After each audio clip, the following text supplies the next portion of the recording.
Dr. George Rutherford. He is a professor at the Department of Epidemiology and Biostatistics, and a very, very knowledgeable person on the COVID epidemic from day one, since he is an expert in infectious diseases epidemiology and a pediatrician and a graduate from the Epidemiology Intelligence Service of the Center for Disease Control. Dr. Rutherford, go ahead, please. Thank you, Jaime. It's a pleasure to talk to everyone today. I want to try and allow enough time for questions, so I'm going to move through these relatively quickly. Works. So what I want to discuss today is to talk about human coronaviruses in general, a little bit of the virology and the emergence of the beta coronaviruses. I want to then talk about and the epidemiology of SARS-CoV-2 and the syndrome COVID-19 in Wuhan and how it's spread around the world. Talk a little bit about clinical medicine, and to talk a lot about public health and predicting the future. So when I was a pediatric resident, coronaviruses were kind of a joke. They caused seasonal upper respiratory tract infections and were no big deal. But in 2002, a new family of coronaviruses became a new subgroup of coronaviruses became apparent, which are the beta coronaviruses as opposed to the alpha coronaviruses that we knew in pediatric residency. And the prototypic disease was called severe acute respiratory syndrome, which emerged in Guangzhou, China in 2002 and moved around the world. A related one was the Middle Eastern respiratory syndrome, which emerged a few years later and has been much more sporadic, although it continues to be transmitted. Both of these cause pneumonia primarily and not upper respiratory infections. And as a result, they have fairly high fatality rates, and they have a lot of nosocomial transmission, as you can see on this slide. Moving on, the SARS and MERS are both very closely related to bat strains of coronaviruses, and especially this good-looking guy down here, the horseshoe bat. And they, the MERS is slightly different. It's a different kind of subgroup of these viruses, but nonetheless, they're all kind of part of this beta coronavirus group of viruses. SARS and MERS were actually transmitted to humans, not from bats, but from intermediate animals who are presumably infected by bats. And those are the Himalayan palm civets for SARS, and for MERS, dromedaries, which are like camels, right? But they have two humps. So this is what the SARS-CoV-2 virus looks like. It has these S proteins, these so-called spike proteins, and they bind to a receptor site called angiotensin converting enzyme, or ACE2, which are in the lung alveolar cells deep in the respiratory system, sort of upper airway epithelial cells and glandular cells of the GI tract. And we have all this kind of conformational 3D crystallography. And you can see this little green guy up here in the top. That's what locks in and merges to these ACE2 receptors. So the first case was hospitalized on December 17th. And there was a family cluster of 3 people and then a handful of other cases. And the cluster was reported from Wuhan, China, which is in the province of Hubei, on December 30th to the Central Chinese CDC. They investigated it rapidly and closed a wet market, what's called a seafood market, but they actually sold wild game there as well in Wuhan on the 1st of January. The virus itself was isolated on January 7th and was fully sequenced 3 days later. This is like, Star Trek, a remarkable triumph of molecular biology. And it just gives you an idea of how sophisticated the Chinese molecular biology capacity is. There were rapid diagnostic tests developed and distributed. When things weren't going better, on the 23rd of January, so-called cordon sanitaire, which is what we're in now, but nobody uses those terms, was implemented in Wuhan and surrounding cities, and 59 million people are essentially put into shelter-in-place intervention. On the 30th of January, WHO declared a public health emergency of international concern. And so here we have a situation where probably a single case transmitted to a human in this market in the middle of China has spread around the world and caused almost 500,000 cases and more than 2,000 deaths in less than 3.5 months. This has all gone on by respiratory transmission. This is what respiratory transmission looks like. These are the droplet nuclei we talk about all the time. But this is the same thing as in seasonal influenza. These are large, in molecular terms, these are large virus-laden nuclei of saliva and mucus that you breathe out in respiratory secretions, and you can expel out in coughs and sneezes. OSHA says stay away 6 feet. WHO says stay away 1 meter. What they are not are aerosols. They fall to the ground relatively quickly. But they can get on your hands if you're the one coughing and sneezing. They can get on surfaces. And then you, as the susceptible person, can either inhale them in the air, have them fall on your hands, and then you self-inoculate by rubbing it in your eyes or nose, or you can pick it up off of surfaces. These things can last on surfaces for hours. Viable stuff can last on surfaces for hours, up to potentially a day or two. Although I think that's really pushing the outside of the envelope. There's potentially some gastrointestinal transmission, which had some kind of interesting but relatively minor role in SARS transmission. And while theoretically possible, aerosol transmission, where the particles hang in solution for long periods of time in the air, is unlikely, with the exception of medical procedures where you're instrumenting the trachea and the lower respiratory tract, like intubation, bronchoscopy, bronchial lavage. Okay, so keep your eye on droplet transmission. This is where Wuhan is. Since this is IGHS, I thought we'd put maps in. Here's Wuhan here in the middle of China. Here's the Yangtze River. This goes out at Shanghai, right? Big town, 11 million people, size of New York City. And it's the capital of this province that has about 6 times as many people in it. And here's the Wuhan Huanan market, the seafood market. And this is what we think is the intermediate host. This guy, which are called pangolins. These are sold in these wet markets. And they have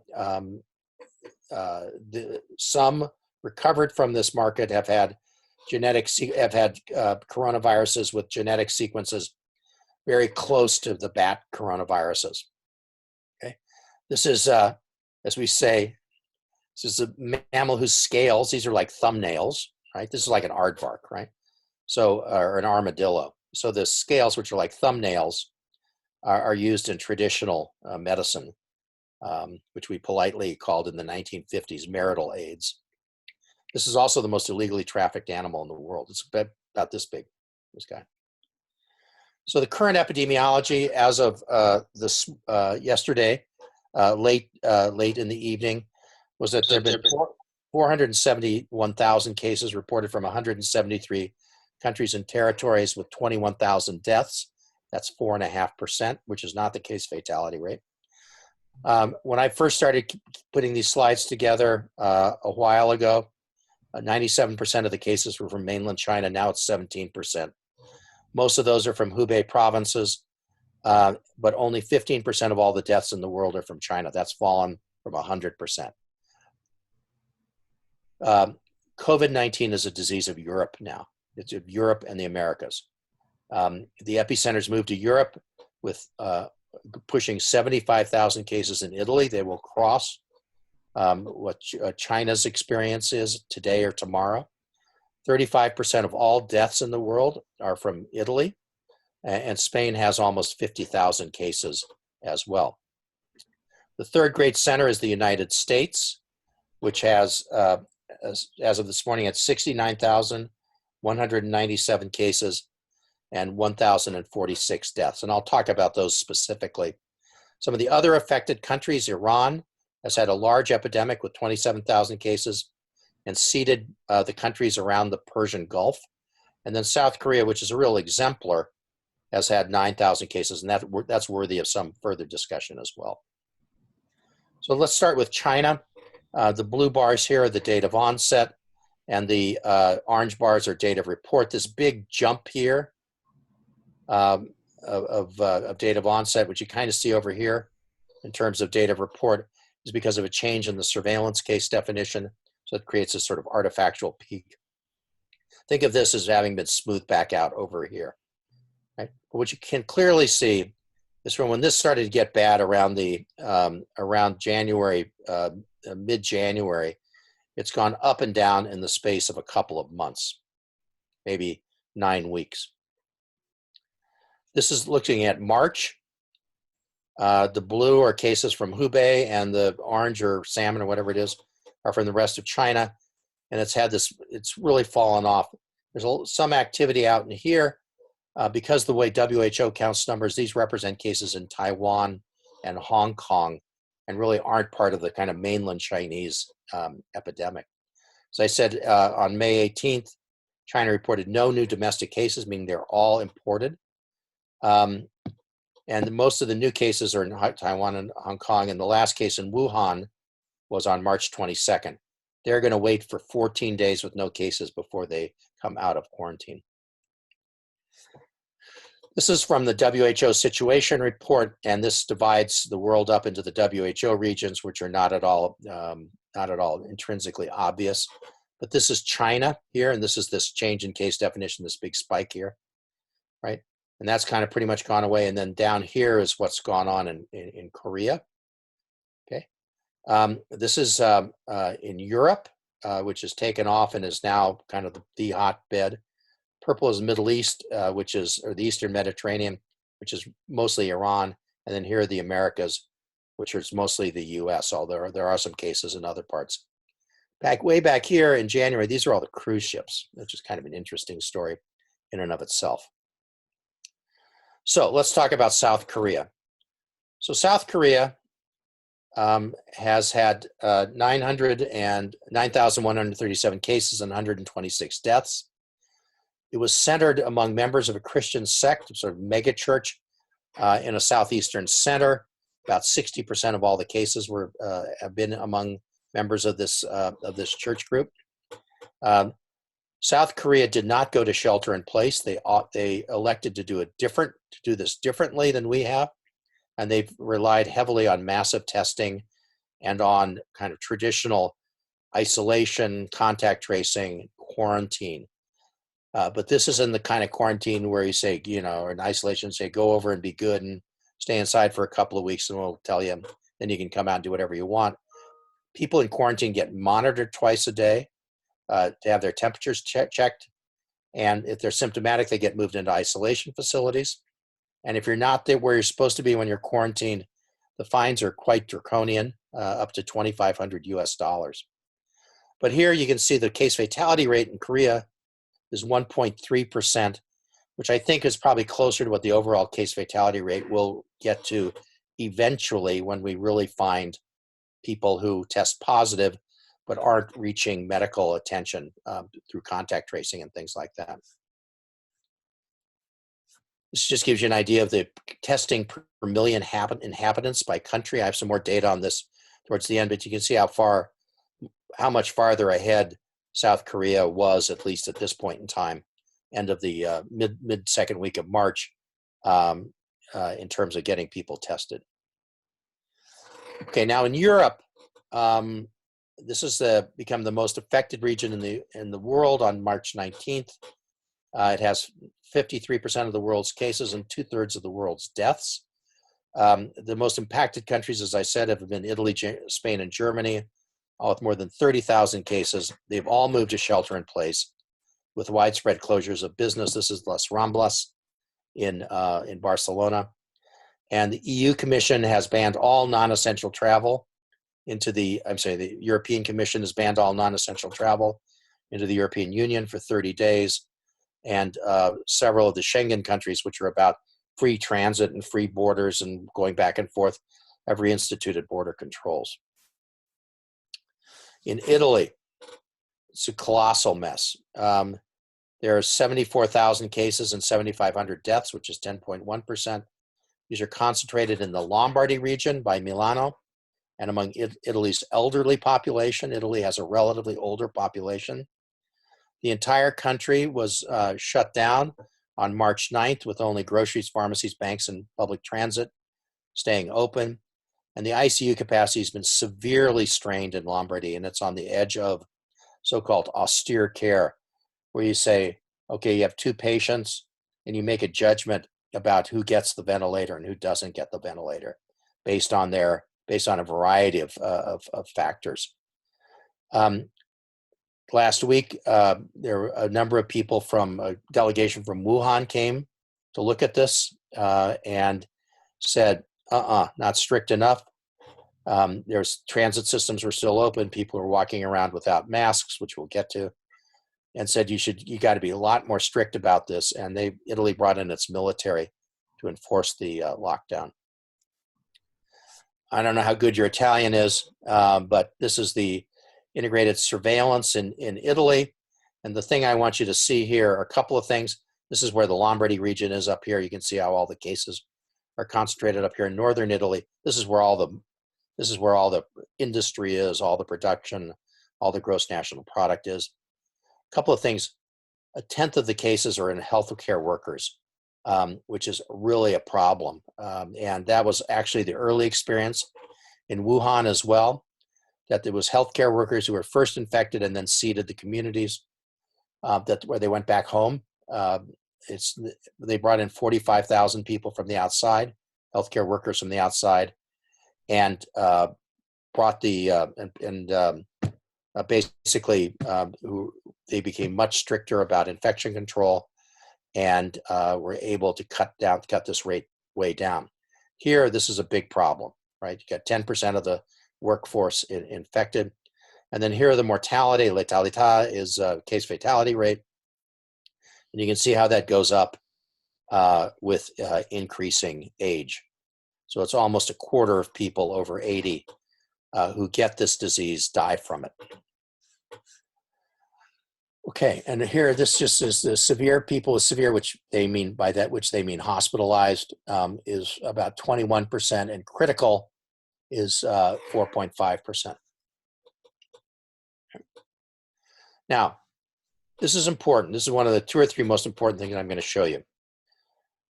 This is from China, and each of these diamonds over here in whatever A are provinces. Okay, and then they pull out Hubei province separately and break it up into cities. Remember, this is a big province, 60 million people, twice the size of California in population. Okay, so in the other provinces, the mortality rate is under 1%. On median mortality is under 1%. However, in Hubei, it's about 2.5%, right? So that's one thing. Here they look at the cases per 10,000 population. High in Hubei, very low in the other provinces. And here we plot mortality by cases per 10,000. And this is the lesson out here.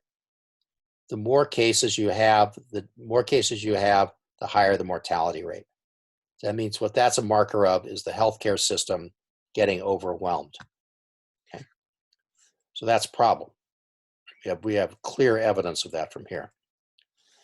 Okay, in the U.S., as I said this morning, there were 69,197 cases and 1,046 deaths in the U.S. Almost all of these are from unknown sources and are presumed local transmission.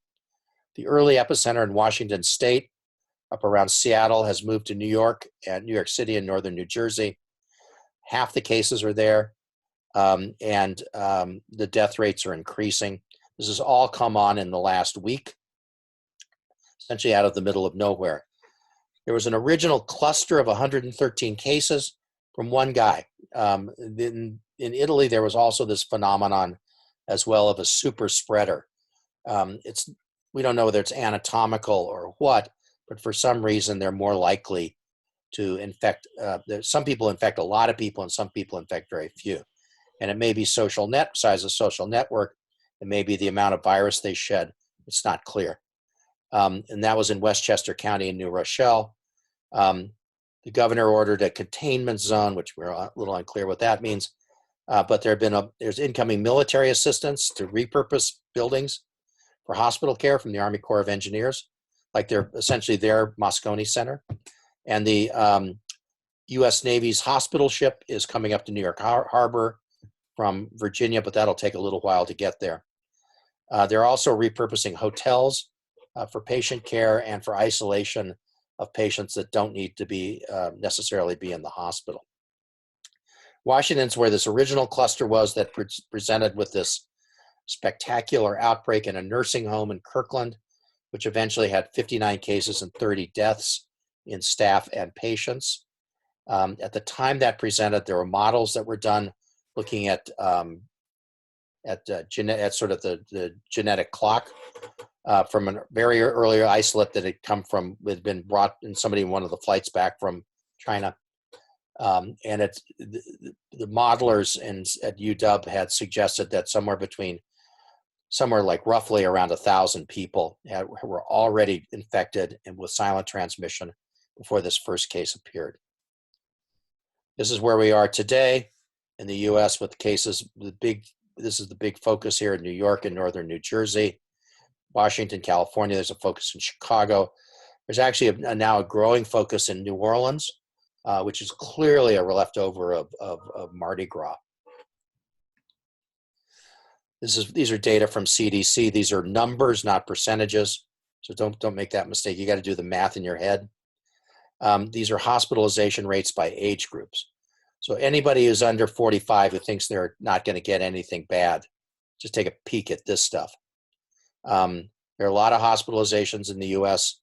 and even ICU admissions among younger people. Obviously, it goes up with age, and the proportion goes up with age, and the mortality goes up with age. But people, younger to middle-aged adults, are not necessarily spared. This is interesting stuff from Charles Chu, who's here at UCSF. He thinks that whereas in Washington, the state of Washington, there really was a single introduction and everything spread from that. In California, there have been multiple introductions, 1, 2, 3, 4, 5 different introductions. And so we've had a much more diffuse epidemic that hasn't spread out from a single person. And so as a result, we're a little bit earlier in our community chains of transmission than the people in Washington are, which means we're in a better place to control it, hopefully. These are numbers as of yesterday morning. Now it's 230 something, 250 something, no, 220 something in San Francisco. But you can see the numbers. So Santa Clara, which had an earlier outbreak, has had, this is earlier time here. The first case actually was in Solano County, but see this earlier time in Santa Clara, probably seeded multiple times from flights from China. Keep your eye on this number for San Francisco, because that's what I anchor on in terms of understanding how well things are working. Okay, so if you're sick, this is a bad disease. And these are among patients who present for medical care, okay? So this gets rid of all the asymptomatics and the people who are mildly symptomatic and who don't necessarily present for medical care when they can be diagnosed. So among those who, you can see the symptoms here: fever, cough, shortness of breath, right? And here among those who had comorbid conditions, which include hypertension, diabetes, renal disease, underlying lung disease, cardiac disease, had a third of them had complications, including 17% with acute respiratory distress syndrome, which basically is a complete mess when it starts to happen. And 3/4 had bilateral pneumonia. So overall, 17 developed ARDS, and of these, 11% died. So the overall mortality from this series, however, from where this was drawn, was only 2.9%. So again, these are sicker patients who got hospitalized earlier on. The last big clinical series from China, and by big I mean big, is 72,000 patients that went through the 11th of February. This is where all the numbers come from that people throw around. Again, these are not all patients. These are not all people infected. These are patients who presented for medical care and got diagnosed. Those are very different things. 81% mild. So the 1% asymptomatic come from household cluster investigations. 14% moderate, 5% severe. Right, so this is what the Italians are calling critical, and this is what the Italians are calling severe. Okay. Interesting, healthcare workers at that point in time were not recognized to be widely infected, mostly because for the rest of China, they probably avoided it. And they'd done all these traditional public health kinds of things now called non-pharmaceutical interventions, isolation, quarantine, social distancing, and community containment. Here are the age pyramids. You see how relatively few cases there are among children. And so in New York now, they're taking all the pediatric ICU patients and putting them into one pediatric ICU or one or two, and trying to open up the pediatric ICUs for adult intensive care patients. Okay, and here you can see the case fatality rates by various strata. 15% in patients 80 years old and over, 8% in those 70 to 79, and 49% of those who made it to critical care. This gives you a feel for the symptoms by disease severity. So fever, cough are again the predominant symptoms, but you can see those are far from universal. In infants and children, this is always sort of an interesting thing. There's the first big series that published had 10 patients in it, so as opposed to 72,000. So you get an idea how unusual this is. These were all diagnosed by contact tracing. Diarrhea was a little bit more prominent than one would have thought. 5 had chest CT scans that showed pulmonary disease, interstitial pulmonary disease.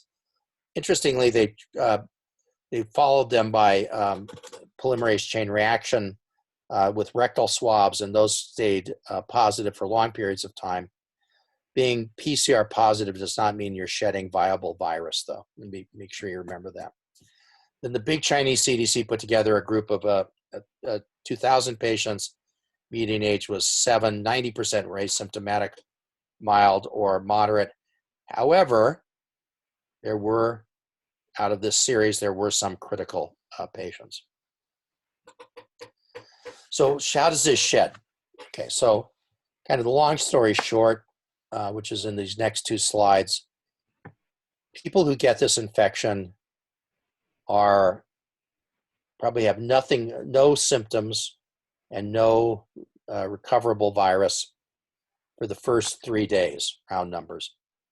In day 4 for sure, and maybe in a little bit of day 3, they'll start to shed virus. They'll have high PCRs before the onset of symptoms, and then we'll have peak PCRs, as you can see up here, right at the onset of symptoms.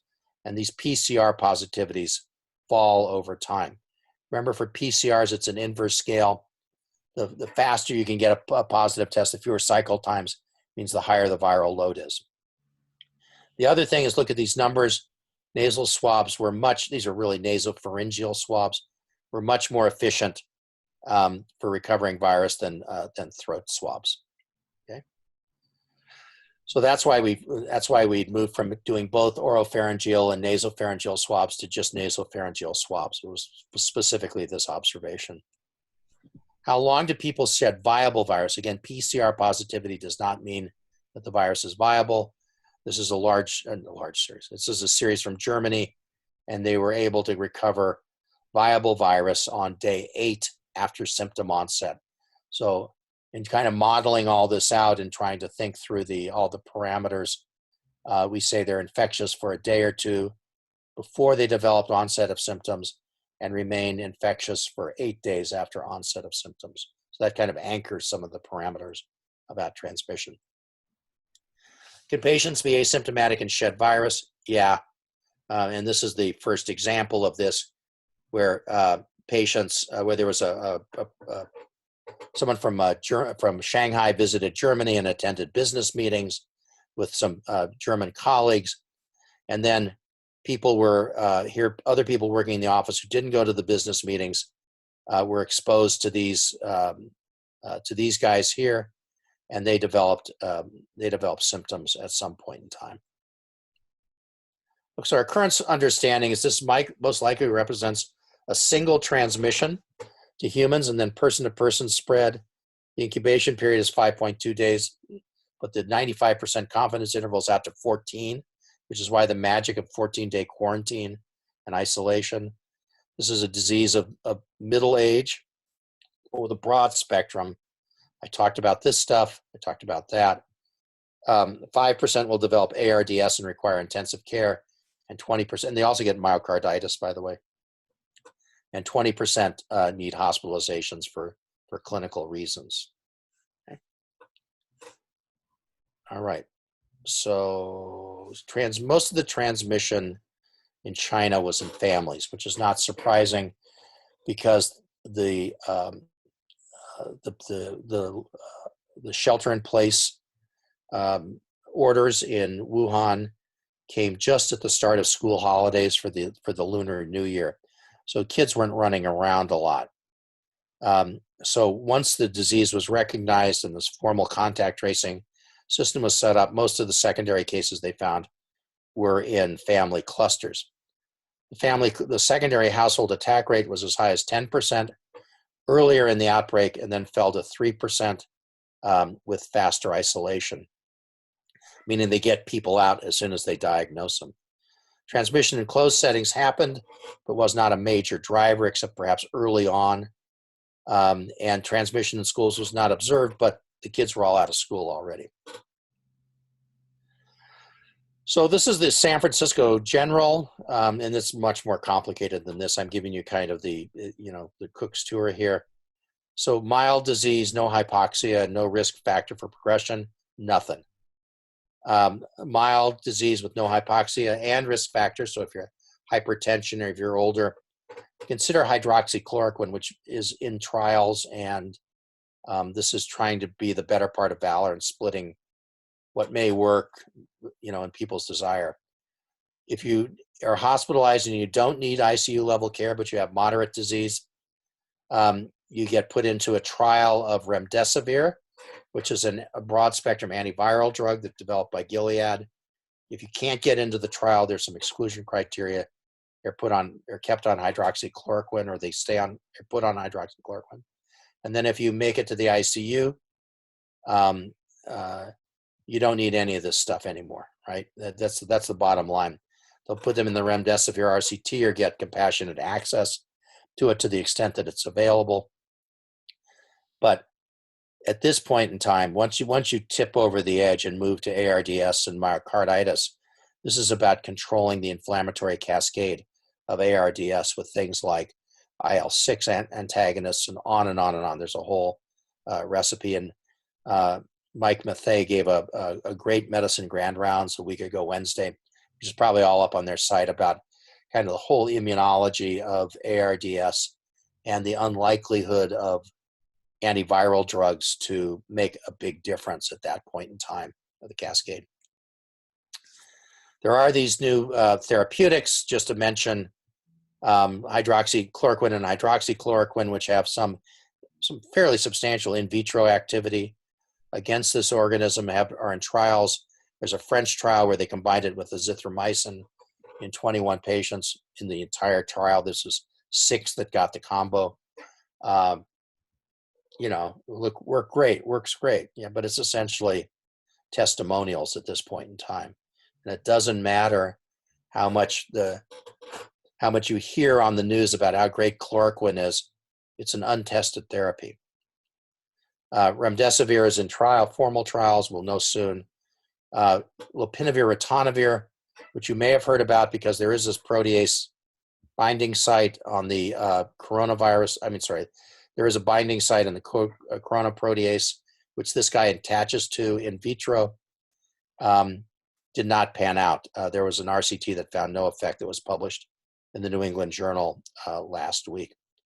There are several vaccines in trial. The ones that Dr. Fauci talks about is an NIAID trial of a first COVID vaccine that went to human safety trials. First dose was given a week ago Monday.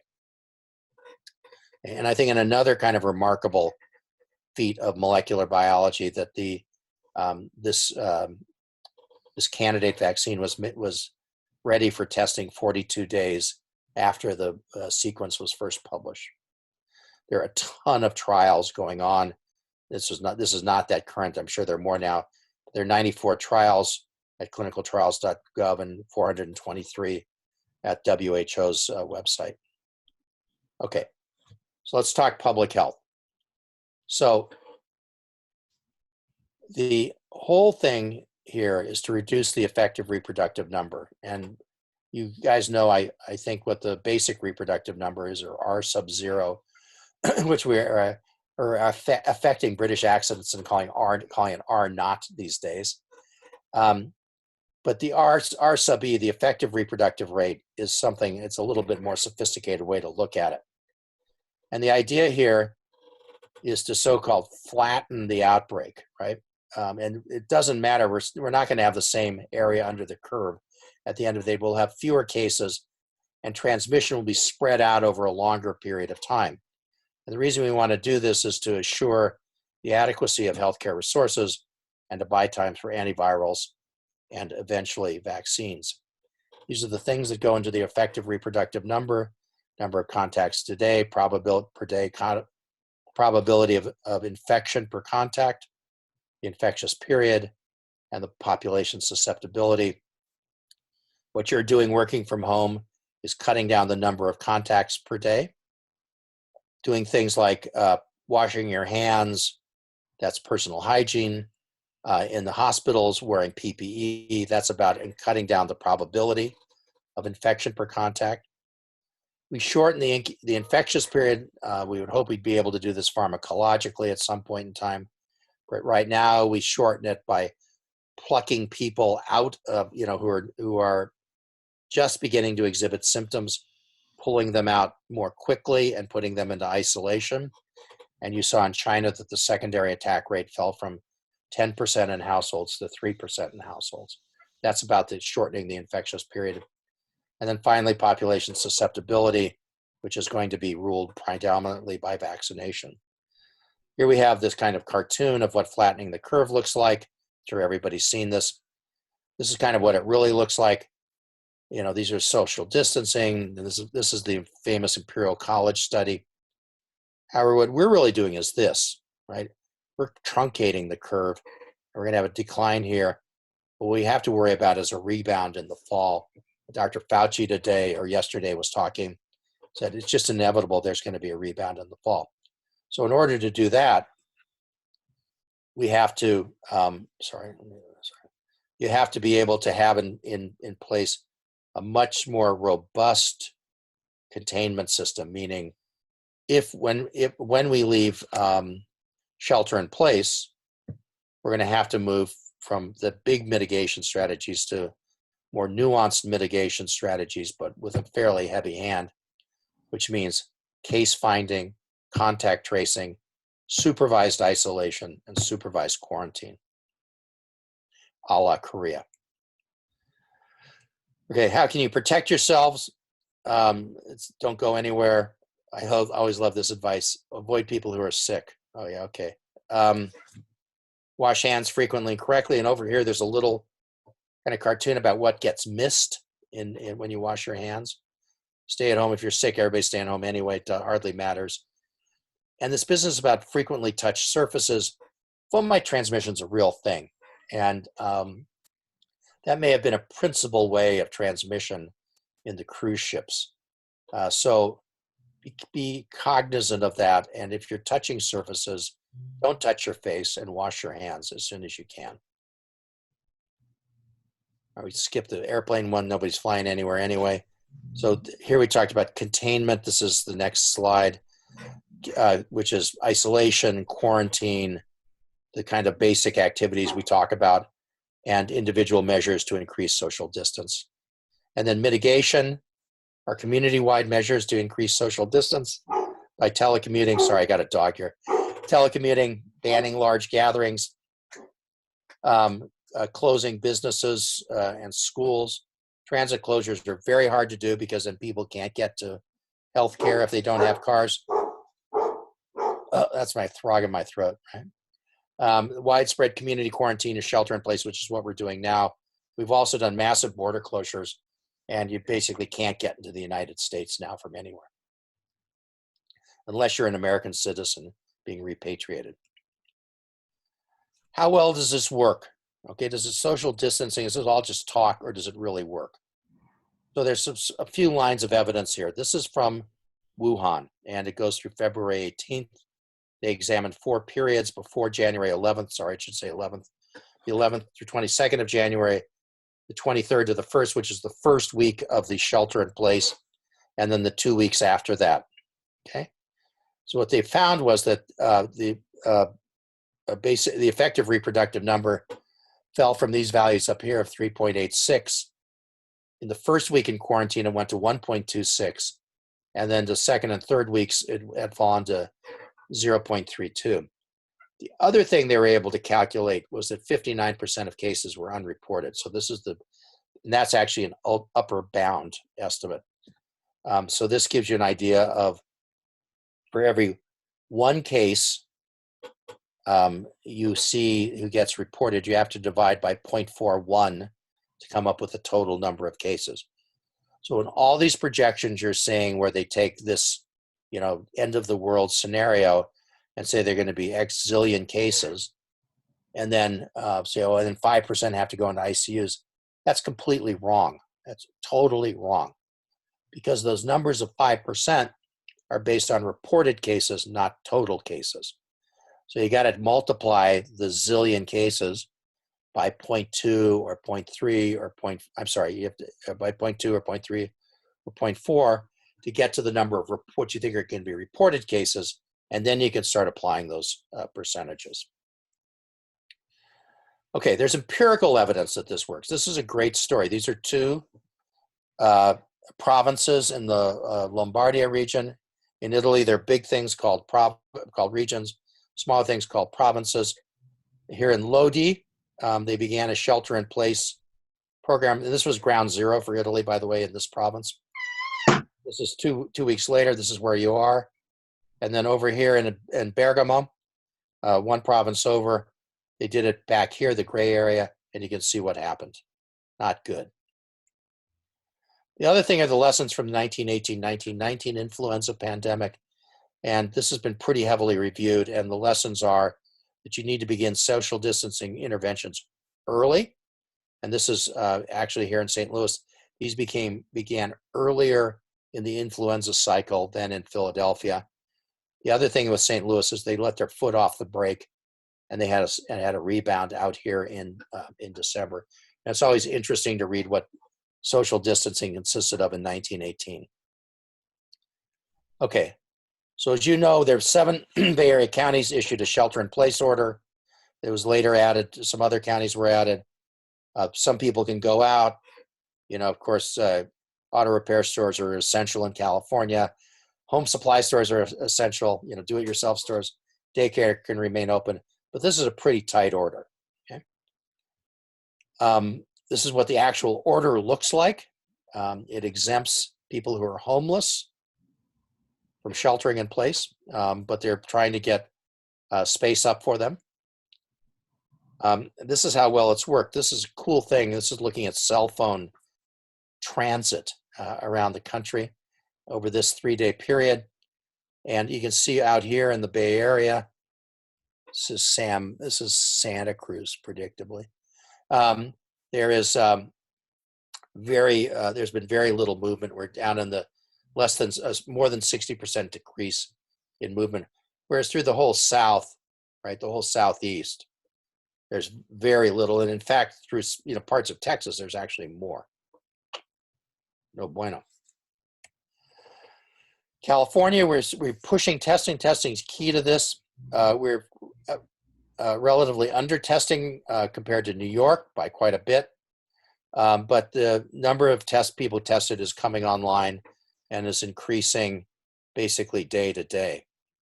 We're hoping that we'll get to the capacity to have 5,500 people tested a day in San Francisco. So are we seeing any bump from this?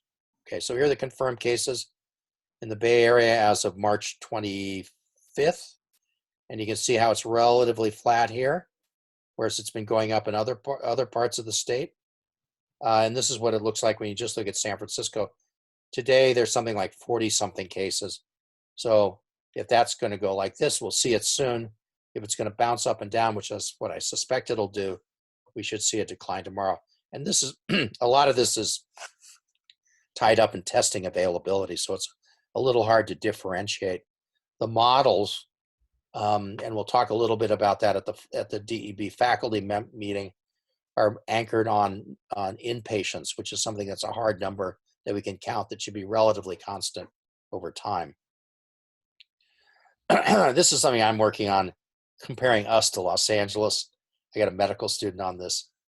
Who knows how it's going to look in the next couple of days, but I want to have the Bergamo-Lodi comparison with San Francisco and Los Angeles, whereas Los Angeles started shelter in place 4 days later, and the first day of shelter in place, everybody went to the beach.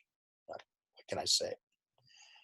We'll skip. This is a fascinating thing. This is F. Scott Fitzgerald writing from France during the Spanish flu quarantine period. And he says, "You've alerted us to ensure we have a month's worth of necessities. We stocked up on red wine, whiskey, rum, vermouth, absinthe, white wine, sherry, gin, and if we could need it, brandy." So it's probably not the way to do this. And then how will it end? We're over here on this side now. We've had pandemic spread. It's crushing economic burden. This huge burden on the healthcare system. Just look at New York to see how badly wrong this can go. At the end of this, we're going to probably have another endemic viral pneumonia that we vaccinate against. And just to mention that the Dr. Li Wenliang, who's an ophthalmologist working at the main hospital in Wuhan, was the first person to put out warnings about this, was silenced by the provincial police, and then subsequently died. This is before the Chinese CDC got hold of it, and it started to get managed centrally. I think they've been quite forthcoming, but there is a culture of not reporting bad news up through the chain of command to the Central Communist Party leadership in Beijing. So with that, I'll stop and answer questions.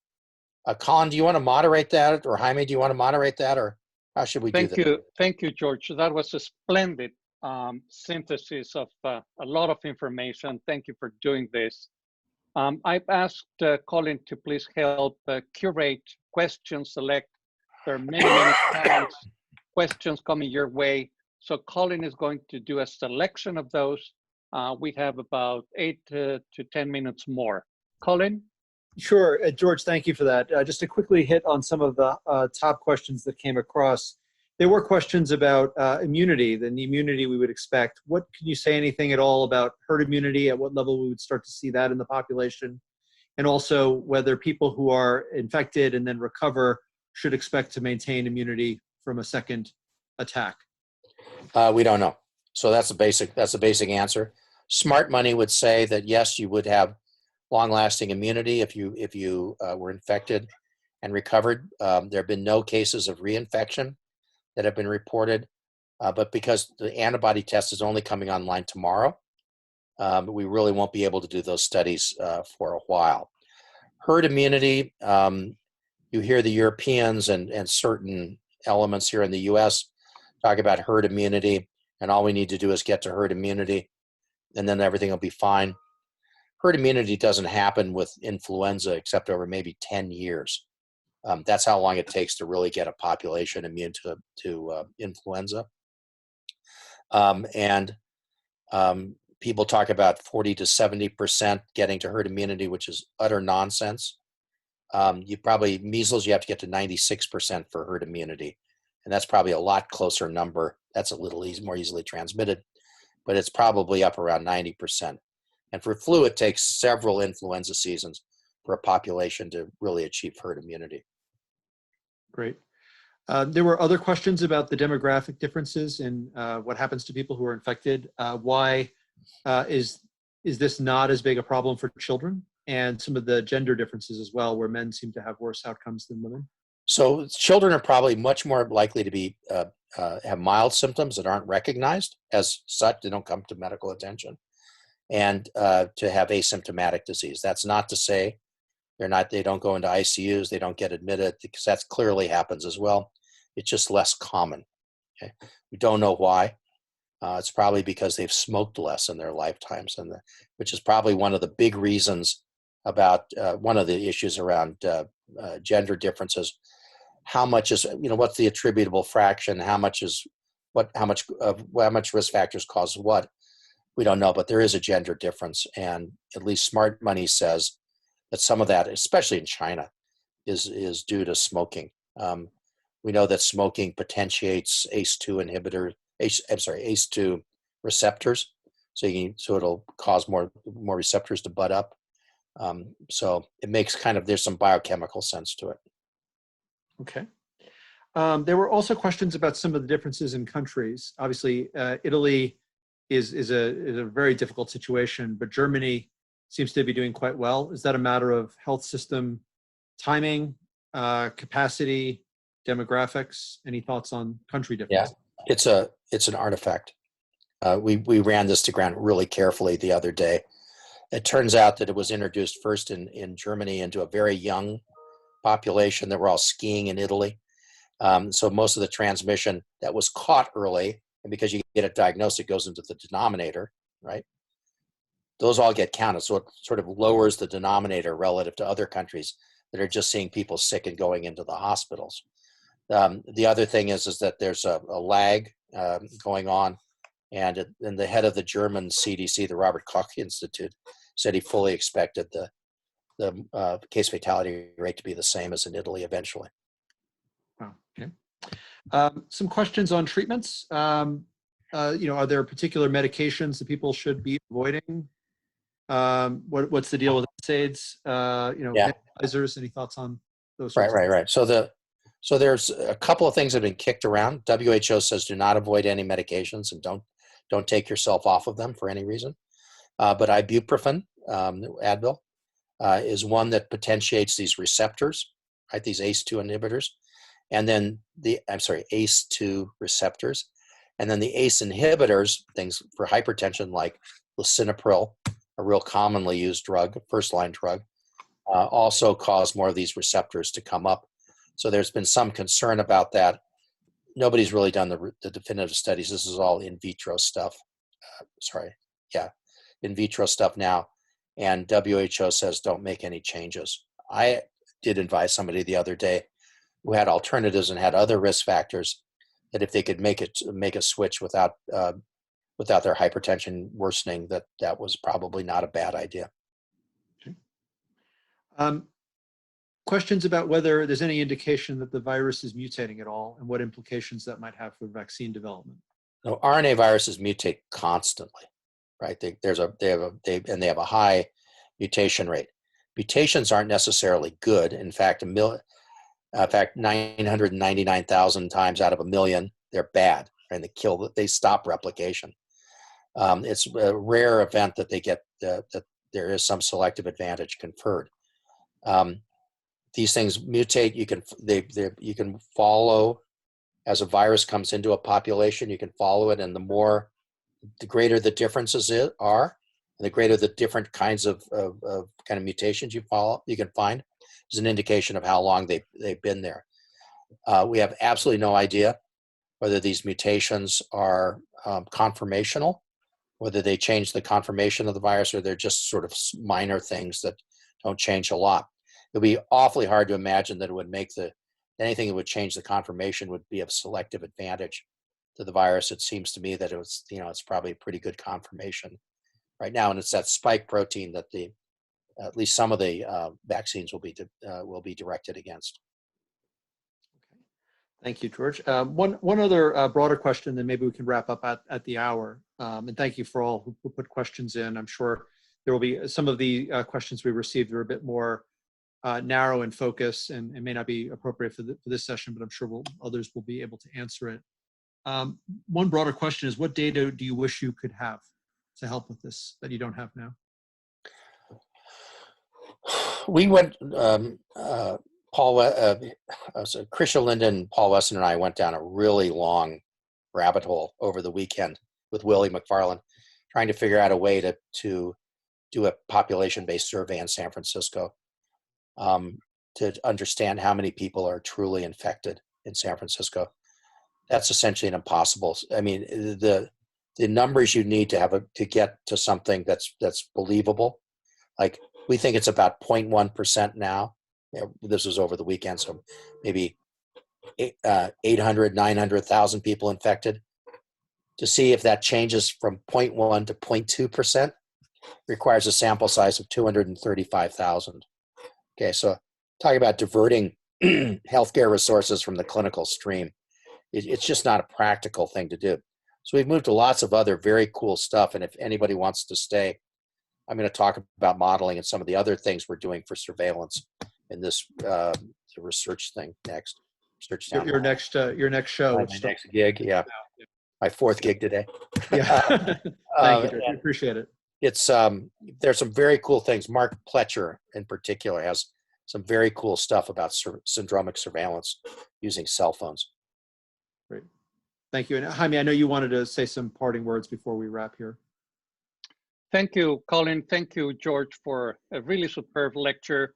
Where are we in terms of testing in San Francisco? The capacity has increased rapidly from 100 to 1,000 nowadays.